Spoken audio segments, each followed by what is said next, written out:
जलज्येष्ठनिभाकारं जगदीशपराश्रयं जगतीतलविख्यातं जगन्नाथगुरुं भजे।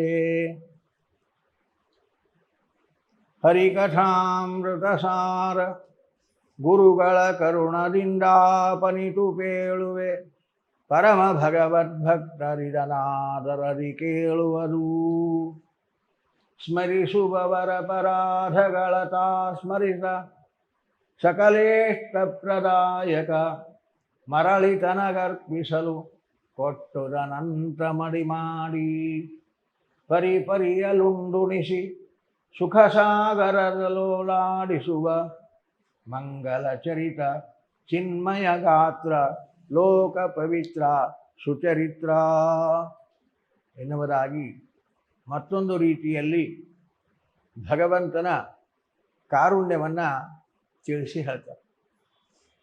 ಭಕ್ತರು ನಿರಂತರವಾಗಿ ಯಾರು ಭಗವಂತನ ಸ್ಮರಣೆ ಮಾಡುತ್ತಾ ಇರ್ತಾರೋ ಅಂತಹ ಭಕ್ತರ ಅಪರಾಧಗಳನ್ನು ತಾನು ಸ್ಮರಿಸದೆ ತನ್ನನ್ನು ಸ್ಮರಿಸುವವರು ಅನ್ನುವ ಕಾರಣಕ್ಕೆ ಅವರು ಮಾಡಿದ ಅಪರಾಧಗಳನ್ನು ತಾನು ಸ್ಮರಿಸದೆ ತನ್ನಲ್ಲಿ ಶರಣಾಗತಿ ಹೊಂದಿದ ಆ ಸದ್ಭಕ್ತರನ್ನು ತಾನು ಅವರ ಇಷ್ಟಾರ್ಥಗಳನ್ನು ಕೊಟ್ಟು ರಕ್ಷಣೆ ಮಾಡುತ್ತಾನೆ. ಕೊಟ್ಟ ಇಷ್ಟಾರ್ಥಗಳನ್ನು ಭಗವಂತನ ಪ್ರೀತಿಗಾಗಿ ಒಪ್ಪಿಸಿದಾಗ ಅನಂತ ಮಡಿ ಮಾಡಿ ಮತ್ತು ಅವರಿಗೇ ಕೊಟ್ಟು ಸಂರಕ್ಷಣೆ ಮಾಡ್ತಾನೆ. ಅವರಿಂದ ಪಡೆಯುತ್ತಾನೆ. ಪಡೆಯೋದು ಕೂಡ ಅನಂತ ಮಡಿ ಮಾಡಿ ಅವರಿಗೆ ಕೊಡುವುದಕ್ಕೋಸ್ಕರವಾಗಿ ಹೊರತು ತನ್ನ ಸ್ವಾರ್ಥಕ್ಕಾಗಿ ಅಲ್ಲ ಅನ್ನುವಂತೆ ಭಗವಂತನ ಒಂದು ವಿಚಿತ್ರವಾದ ಗುಣವನ್ನು ಇಲ್ಲಿ ಈ ಪದ್ಯದಲ್ಲಿ ಚಿಂತನೆಗೆ ಕೊಡ್ತಾರೆ ಜಗನ್ನಾಥದಾಸರು. ಶ್ರೀಮದಾಚಾರ್ಯರು ಈ ಸ್ಮರಣೆಯ ಬಗ್ಗೆ ಹೇಳುವಾಗ ಯತತೋಪಿ ಹರೇಹೇ ಪದ ಸಂಸ್ಮರಣೆ ಸಕಲಂ ಹ್ಯಘಮಾಶು ಲಯಂ ರಜತಿ ಅಂತಾರೆ. ಯತತೋಪಿ ಹರೇಹೇ, ಭಗವಂತನ ಸ್ಮರಣೆ ಮಾಡಬೇಕು ಅಂತ ಪ್ರಯತ್ನ ಮಾಡಿದರೂ ಸಾಕು, ಸ್ಮರಣೆ ದೂರ ಹೋಯ್ತು. ಸ್ಮರಣೆ ಮಾಡಬೇಕು, ನಿರಂತರ ಭಗವಂತನ ಸ್ಮರಣೆ ಮಾಡಬೇಕು ಅಂತ ಯತತೋಪಿ ಪ್ರಯತ್ನಶೀಲನಾದರೂ ಕೂಡ ಆ ಪ್ರಯತ್ನವೇ ಸಕಲ ಪಾಪಗಳಿಂದ ಅವನನ್ನು ದೂರ ಮಾಡ್ತಾರೆ. ಸಕಲಂ ಹೆಗಂ ಆಶು ಲಯಂ ರಜತಿ ಅಂತ ಎಲ್ಲ ಪಾಪಗಳು ಅವನಿಂದ ದೂರವಾಗ್ತದೆ. ಭಗವಂತನ ಸ್ಮರಣೆಗೆ ಇಷ್ಟು ಅಪಾರವಾಗಿರತಕ್ಕಂತಹ ಶಕ್ತಿ ಸಾಮರ್ಥ್ಯಗಳುಂಟು ಅನ್ನುವುದನ್ನು ಶ್ರೀಮದಾಚಾರ್ಯ ಹೇಳ್ತಾರೆ. ಭಗವಂತನ ಸ್ಮರಣೆ ಅಂದರೆ ಅಷ್ಟು. ಭಗವಂತನ ಸ್ಮರಣೆ ಅಂದ್ರೇನು ಅನ್ನುವಲ್ಲಿ ಒಂದು ಚಿಂತನೆಯನ್ನು ನಾವು ಮಾಡಬೇಕು. ನಾಮ ಸಂಕೀರ್ತನೆ ಬೇರೆ, ಸ್ಮರಣೆ ಬೇರೆ. ಹರೇ ರಾಮ ರಾಮ ರಾಮ ಹರೇ ಹರೇ ಇದು ಜಪ ಆಯಿತು. ಜಪ ಬೇರೆ, ಸಂಕೀರ್ತನೆ ಬೇರೆ, ಸ್ಮರಣೆ ಬೇರೆ. ಜಪ ಸಂಕೀರ್ತನೆ ಮಾಡುವಾಗ ಮನಸ್ಸು ಬೇರೆ ಕಡೆ ಇರಬಹುದು. ಮನಸ್ಸನ್ನು ಬೇರೆ ಕಡೆ ಇಟ್ಟು ಜಪ ಮಾಡಬಹುದು. ಮನಸ್ಸಿನಲ್ಲಿ ಏನೋ ಆಲೋಚನೆ ಮಾಡ್ತಾ ಸಂಕೀರ್ತನೆ ಮಾಡಬಹುದು. ಆದರೆ ಸ್ಮರಣೆ ಹಾಗಾಗಲ್ಲ. ಅದು ಸ್ಮರಣೆ ಏನದು ಅಂದರೆ, ಈಗ ನಾವು ಟಿ ವಿಯಲ್ಲಿ ಯಾವುದೋ ಒಂದು ಥರದ ಒಳ್ಳೆ ನಮಗೆ ಬೇಕಾಗಿರತಕ್ಕಂತಹ ಚಿತ್ರವನ್ನು ನೋಡುತ್ತಾ ಇದ್ದೇವೆ. ಇದ್ದಕ್ಕಿದ್ದ ಹಾಗೆ ಟಿ ವಿ ಆಫ್ ಆಯಿತು, ನಮಗೆ ಕಾಣುವ ಚಿತ್ರ ಕಾಣಲಿಲ್ಲ. ಆಗ ನಮಗೆ ಅನಿಸೋದೇನು ಅಂದರೆ ಕರೆಂಟ್ ಹೋಯಿತು. ಬೇಸಿಗೆ ಅಂತ ನಾವು ಫ್ಯಾನ್ ಹಾಕ್ಕೊಂಡು ಏರ್ ಕೂಲರ್ ಹಾಕ್ಕೊಂಡು ಕೂತಿದ್ದೇವೆ. ಇದ್ದಕ್ಕಿದ್ದ ಹಾಗೆ ಫ್ಯಾನ್ ನಿಂತು ಹೋಯಿತು. ನಮಗೆ ಸ್ಮರಣೆ ಬರೋದು ಕರೆಂಟಿನದು, ಕರೆಂಟ್ ಹೋಯಿತು. ಹೀಗೆ ಇದು ಸ್ಮರಣೆ. ನಿಂತದ್ದು ಫ್ಯಾನು, ಸ್ಮರಣೆ ಬಂದದ್ದು ಕರೆಂಟಿನದು. ಆಫ್ ಆದದ್ದು ಟಿ ವಿ, ಸ್ಮರಣೆ ಬಂದದ್ದು ಕರೆಂಟಿನದು ಅಲ್ವಾ? ಹಾಗೆ ಜಗತ್ತಿನಲ್ಲಿ ಯಾವುದೇ ನಡೆದರೂ ನಡೆಯದೇ ಇದ್ದರೂ ಅದಕ್ಕೆ ಭಗವಂತ ಕಾರಣ. ಇದು ಸ್ಮರಣೆ. ಬರೀ ನಾಮ ಸಂಕೀರ್ತನೆ ಅದು ಸ್ಮರಣೆ ಅಲ್ಲ. ಹರಿನಾಮ ಸ್ಮರಣೆ ಮಾಡ್ತಾ ಇದ್ದೇವೆ, ಸಂಕೀರ್ತನೆ ಮಾಡ್ತಿರ್ತಾರೆ. ಸಂಕೀರ್ತನೆ ಮಾಡುವಾಗ ಬಾಯಲ್ಲಿ ಅಭ್ಯಾಸ ಬಲದಿಂದ ಟೇಪ್ ರೆಕಾರ್ಡ್ ಹೇಳ್ದಂಗೆ ಬಾಯಿ ಹೇಳ್ತಿರ್ತಾರೆ ಸಂಕೀರ್ತನೆಯನ್ನು, ಮನಸ್ಸೇನೋ ಆಲೋಚನೆ ಮಾಡ್ತಾ ಇರ್ತಾರೆ. ಸ್ಮರಣೆ ಅಂದರೆ ಹಾಗಲ್ಲ.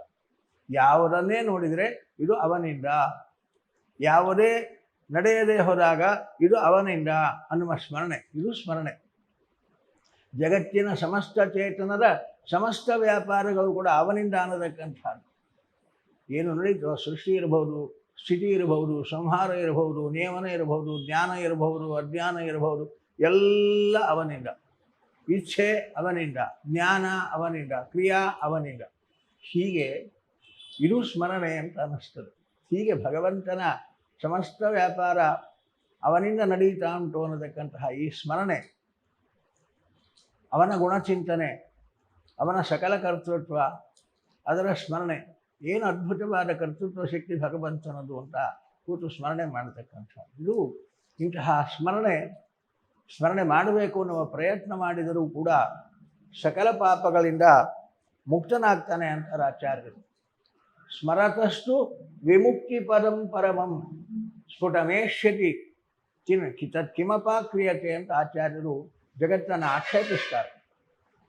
ಸ್ಮರತಸ್ತು, ಈ ರೀತಿಯಾಗಿ ಭಗವಂತನ ಸ್ಮರಣೆ ಮಾಡುವ ಪ್ರಯತ್ನ ಮಾಡಿದರೂ ಕೂಡ ವಿಮುಕ್ತಿ ಪದಂ ಪರಮಂ, ಶ್ರೇಷ್ಠವಾಗಿರತಕ್ಕಂತಹ ಸ್ಮರಣೆ ಮಾಡಿದ ಅಂತ ಭಗವಂತ ನಮ್ಮನ್ನು ಸ್ಮರಿಸಿ ಶ್ರೇಷ್ಠವಾದ ಮೋಕ್ಷ ಪದವಿಯನ್ನೇ ಕೊಡ್ತಾ ಇದ್ದಾನಲ್ಲ, ಅಂತಹ ಸ್ಮರಣೆ ಯಾಕೆ ಮಾಡುತ್ತಾ ಇಲ್ಲ, ಆ ಸ್ಮರಣೆಯನ್ನು ಯಾಕೆ ತಿರಸ್ಕಾರ ಮಾಡ್ತೀರಿ ಅಂತ ಸ್ಮರಣೆಯ ಬಗ್ಗೆ ಆಚಾರ್ಯರು ಅದ್ಭುತವಾದ ಕಲ್ಪನೆಯನ್ನು ಕೊಡ್ತಾರೆ ದ್ವಾದಶ ಸ್ತೋತ್ರದಲ್ಲಿ.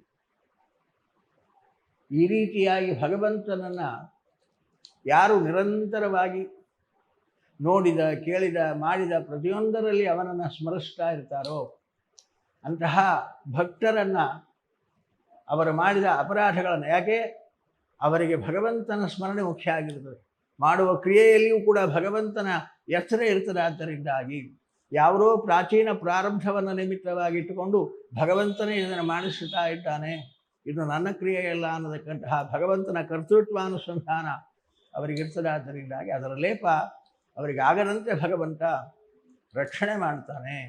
ಇದು ಸ್ಮರಣೆಯ ಮಹತ್ವ ಅಂತಾರೆ. ಸ್ಮರಿಸುವವರ ಅಪರಾಧಗಳ ತಾಸ್ಮರಿಷ, ಯಾವುದೋ ಆವೇಶದಿಂದ, ಯಾವುದೋ ಪ್ರಭಾವದಿಂದ, ಯಾವುದೋ ಪ್ರಾಚೀನ ಪ್ರಾರಬ್ಧದಿಂದ ಚೇತನ ಒಳ್ಳೆಯದು, ಈ ಪ್ರಭಾವದಿಂದ ಈ ಚೇತನ ಈ ಕಾರ್ಯ ಮಾಡುತ್ತಾ ಇದೆ, ನನ್ನನ್ನು ಸ್ಮರಿಸುವ ಪುಣ್ಯಚೇತನ ಇದು ಅಂತ ಯಾವುದೋ ಪ್ರಭಾವದಿಂದ, ಯಾವುದೋ ಆವೇಶದಿಂದ, ಯಾವುದೋ ಪ್ರಾಚೀನ ಪ್ರಾರಂಭದಿಂದ ಆದ ಪಾಪಕರ್ಮವನ್ನು ಭಗವಂತ ತಾನು ಕ್ಷಮಿಸಿ ಆ ಸಚೇತನನನ್ನು ಉದ್ಧಾರ ಮಾಡ್ತಾನೆ, ಸಕಲ ಇಷ್ಟಾರ್ಥಗಳನ್ನು ಕೊಟ್ಟು ಅನುಗ್ರಹಿಸ್ತಾನೆ ಎನ್ನುವಂತೆ ಭಗವಂತನ ಕಾರುಣ್ಯವನ್ನು ನಮಗೆ ತಿಳಿಸ್ತಾರೆ. ಅಪರಾಧಗಳ ಸ್ಮರಿಸ, ನಾವು ಮಾಡಿದ ಅಪರಾಧಗಳನ್ನು ಭಗವಂತ ಸ್ಮರಿಸೋದಿಲ್ಲ ಅಂತಾರೆ. ಇದೊಂದು ವಿಚಿತ್ರವಾದ ಮಾತು. ಸ್ಮರಿಸುವುದು ಅಂದರೆ ಏನು? ಸ್ಮರಿಸುವುದು ಅಂದರೆ ಇಷ್ಟರವರೆಗೆ ನೆನಪಿದ್ದಿಲ್ಲ, ಈಗ ಸ್ಮರಣೆಗೆ ಬಂತು ಅಂತೇವಲ್ವಾ. ನೆನಪಿದ್ದಿಲ್ಲ, ಇಲ್ಲದ ಇವಾಗ ನೆನಪಿಗೆ ಬಂತು, ಸ್ಮರಣೆಗೆ ಬಂತು ಅಂತೇವೆ ನಾವು. ಹಾಗೆ ಭಗವಂತ ನಮ್ಮನ್ನು ಸ್ಮರಿಸಬೇಕಾದ್ರೆ ನಮ್ಮನ್ನು ಮರೆತು ಬಿಟ್ಟಿದ್ದ ಅಂತ ಆಗುತ್ತೆ.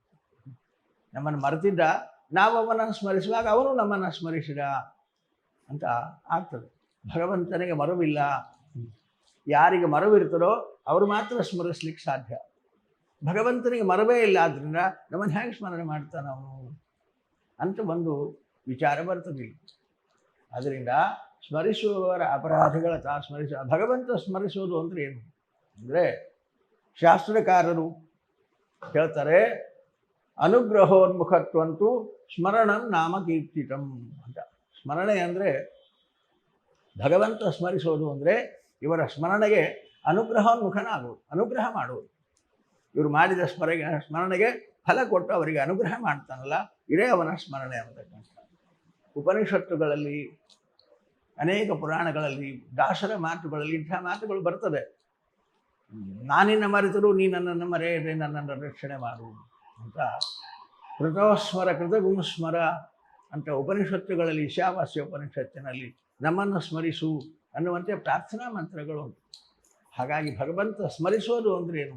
ಯಾರಿಗೆ ಮರವಿಲ್ವೋ ಅವನಿಗೆ ಸ್ಮರಣೆಯೇ ಇಲ್ಲ. ಅವನಿಗೆ ಮರವಿಲ್ಲ, ಅದರಿಂದ ಸ್ಮರಿಸೋದು ಅಂದ್ರೇನು ಅಂದರೆ ಇಂತಹ ಅನುಗ್ರಹೋನ್ಮುಖನಾಗುವುದೇ ಸ್ಮರಿಸೋದು ಅಂದರೆ. ಭಗವಂತ ನಮ್ಮನ್ನು ಸ್ಮರಿಸೋದು ಅಂದರೆ ನಮ್ಮ ಸ್ಮರಣೆಗೆ ಅವನು ಅನುಗ್ರಹ ಮಾಡುವುದೇ ಅವನು ಮಾಡುವ ಸ್ಮರಣೆ ಅನ್ನುವಂತೆ ತಿಳಿಯಬೇಕು. ಹೀಗೆ ಕೆಲವೆಲ್ಲ ಈ ಲೌಕಿಕ ನಮ್ಮ ವ್ಯಾಪಾರ ಇಟ್ಟುಕೊಂಡು ಅವನನ್ನು ಪ್ರಾರ್ಥನೆ ಮಾಡುವಂತೆ ಇರ್ತದೆ. ಈಗ ಎದ್ದೇಳು ಅಂತ ದೇವರನ್ನು ಎಬ್ಬಿಸೋದು ಇರ್ತದೆ. ದೇವರನ್ನು ಎಬ್ಬಿಸುವ ಸುಪ್ರಭಾತ ಮಾತುಗಳು ಉಂಟು. ಎದ್ದೇಳು ಅಂತ ದೇವರನ್ನು ಎಬ್ಬಿಸೋದೇನು? ದೇವರಿಗೆ ನಿದ್ರೆ ಉಂಟಾ? ದೇವರು ನಿದ್ರೆ ಇಲ್ಲ. ಮತ್ತು ನಿದ್ರೆ ಇಲ್ಲದ ದೇವರನ್ನು ಎಬ್ಬಿಸೋದು ಅಂದರೆ ಯಾರು ನಿದ್ರೆ ಮಾಡಿರ್ತಾರೋ ಅವ್ರಿಗೆ ಸುಪ್ರಭಾತ ಹೇಳಿ ಎಬ್ಬಿಸೋದಪ್ಪ. ದೇವರಿಗೆ ಸುಪ್ರಭಾತ ಹೇಳು ಅಂದರೆ ಏನರ್ಥ?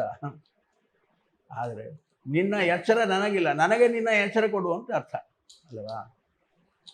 ನಿನ್ನ ಎಚ್ಚರ ನನಗಿಲ್ಲ, ನಾನು ಎಚ್ಚರ ತಪ್ಪಿ ಮಲಗಿದ್ದೇನೆ, ಸಂಸಾರದ ಗಾಢಾಂಧಕಾರದಲ್ಲಿ ನಾನು ಮಲಗಿದ್ದೇನೆ, ನಿನ್ನ ಎಚ್ಚರ ಇಲ್ಲದೆ ನಾನು ಮಲಗಿದ್ದೀನಿ. ಕಾರಣ ನನ್ನನ್ನು ಎಬ್ಬಿಸು ಅನ್ನುವ ಅರ್ಥದಲ್ಲಿ.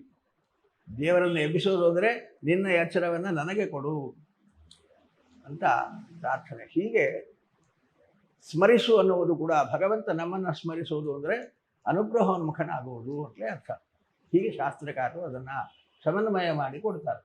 ಇಂತಹ ಸ್ಮರಿಸುವವರ ಅಪರಾಧಗಳ ತಾಸ್ಮರಿಸ ಸಕಲ ಇಷ್ಟಪ್ರದಾಯಕ. ಭಕ್ತರಿಗೆ ಸಕಲ ಇಷ್ಟಾರ್ಥಗಳನ್ನು ಕೊಟ್ಟು ಅನುಗ್ರಹಿಸ್ತಾನೆ. ಭಕ್ತರ ಸ್ಮರಣೆ ನಿರಂತರ ಈ ರೀತಿಯಾಗಿ ಭಗವಂತನ ಸ್ಮರಣೆ ಮಾಡುವವರ ಅಪರಾಧಗಳನ್ನು ಕ್ಷಮಿಸಿದ್ದೆಲ್ಲಿ? ಒಂದು ದೃಷ್ಟಾಂತ ನೋಡಬೇಕಲ್ವಾ? ಆದ್ದರಿಂದ ಅಂಥದ್ದೊಂದು ದೃಷ್ಟಾಂತವನ್ನು ನಾವು ಮಹಾಭಾರತದಲ್ಲಿಯೇ ನೋಡಬೇಕು. ಮಹಾಭಾರತದಲ್ಲಿ ಇಂತಹ ಅಪಾರವಾಗಿರತಕ್ಕಂತಹ ಭಗವಂತನ ಮಹಿಮೆ ತುಂಬಿದೆ ನೋಡಿ. ಸಾಮಾನ್ಯವಾಗಿ ಮಹಾಭಾರತ ಅಂದರೆ ಅಣ್ಣ ತಮ್ಮಂದಿರ ಜಗಳದ ಕಥೆ.